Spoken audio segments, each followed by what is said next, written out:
Are you struggling to find a product, or are you having difficulty selling a product despite your efforts to generate sales? Well, you most likely failed at some point during the product research phase. In this video, I'll go over 5 key areas of product research that all successful sellers do. Coming up. What's up guys? Crescent here.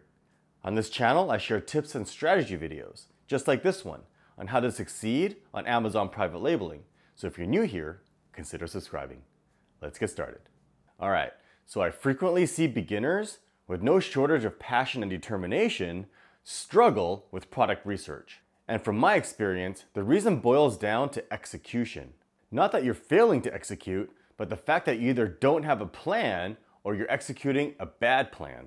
I see people absorbing material, watching videos, and taking courses, and then doing product research in some strange and unproven method, not even remotely applying what they've learned. It's like you're so excited to start playing with something new that you just scroll to the bottom of the terms and conditions agreement without even reading it and clicking, I agree. I understand in the beginning, you just want to find a product and get started selling on Amazon. I know, I was there once. But product research is the most important part of the entire process, and if you end up with a bad product, no matter how well you perform the rest of the process, such as listing optimization, keyword research, and PPC, your product will not sell well. So here are 5 key elements to ensure that you're on the correct path during product research to finding a profitable product. Planning. Beginners are so excited to get into the selling phase that they skip all the necessary steps during the product research phase that's required in order to do efficient product research to find a product with the most potential for success, and most importantly, mitigate risk. Before even looking at a single product, did you make a plan? You have to put a plan together so that you know ahead of time what products you're looking for. Specifically, what exact criteria that the product needs to meet. These criteria are the minimum sale price, profit margin per unit, sales per day, and maximum level of competition.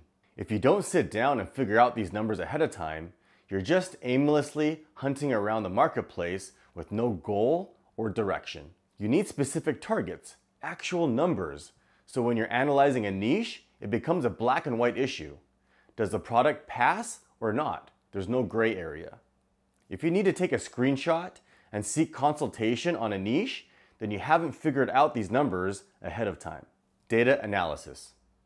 I see a lot of people posting screenshots where they've sorted the niche by sales volume, revenue, or reviews.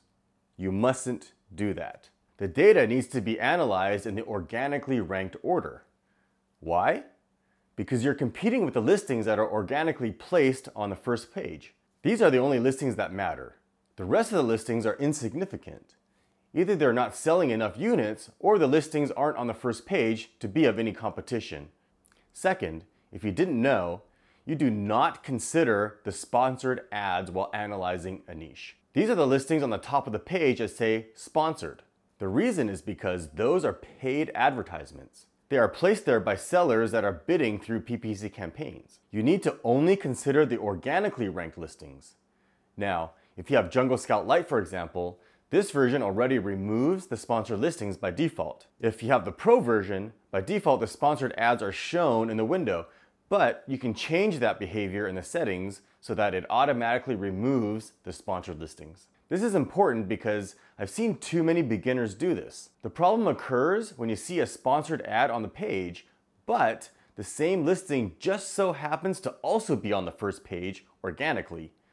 Do not remove the organically placed listing from your data analysis. It must be included because it's there organically. You're only removing the listings that say sponsored. If you remove these top organically ranked listings, you're eliminating one or more of the top sellers in the niche. That is detrimental to your data analysis and will most certainly lead to trouble. Differentiating. I believe some people misunderstand what this term means. Differentiating doesn't mean make it different. Differentiating means make it better by adding value. Impulsively making the product different, such as changing the color or bundling an insignificant item, isn't differentiating. Whatever it is you do to differentiate, needs to add value. For example, adding an ebook to a garlic press isn't adding value. No one needs a book on how to use a garlic press. And in my opinion, for most cases, ebooks are a terrible way to differentiate and you shouldn't do it. Another is offering a different color or size variations when there's no demand for it. A good way to discover how you can add value to a product is to read the reviews. Look at the 3.5 to 4.5 star reviews and see if there's a common issue that people are complaining about that you can fix, such as better materials or quality.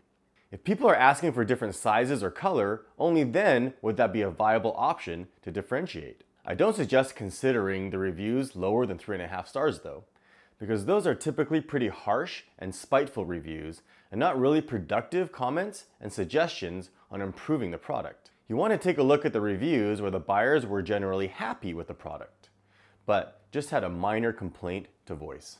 As for bundling, the items should make obvious sense to pair together. A good place to look for ideas is in the frequently purchased together section. You shouldn't bundle two main products together, however.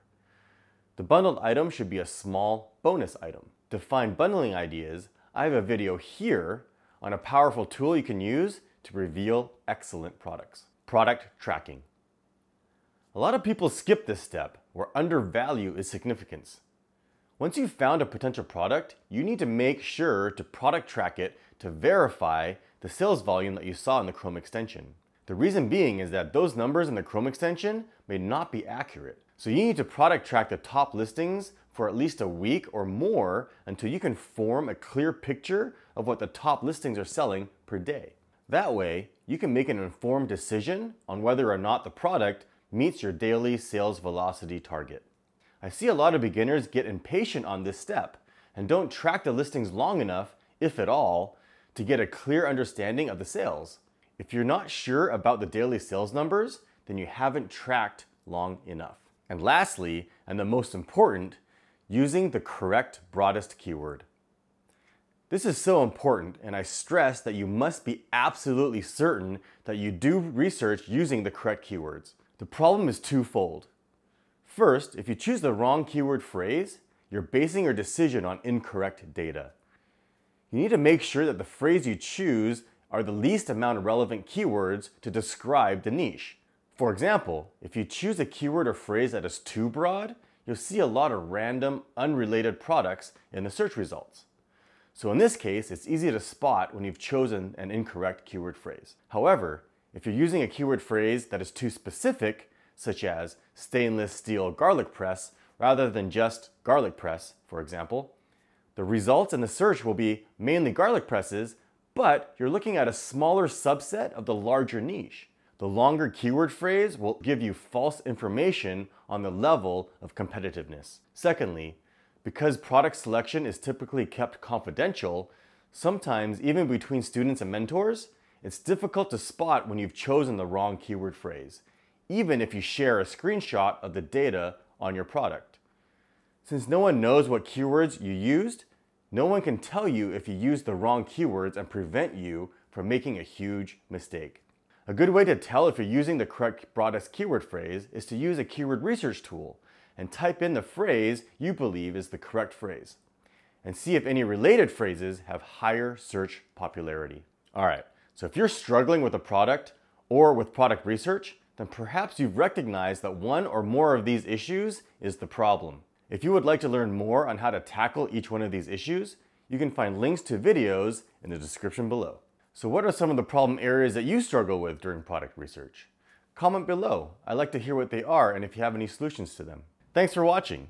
If you found value in this video, give it a thumbs up or share it with a friend. And if you haven't already, subscribe. And to make sure you never miss a video, click the bell icon to turn on notifications. And if you're looking for more tips and strategy videos, click or tap over here.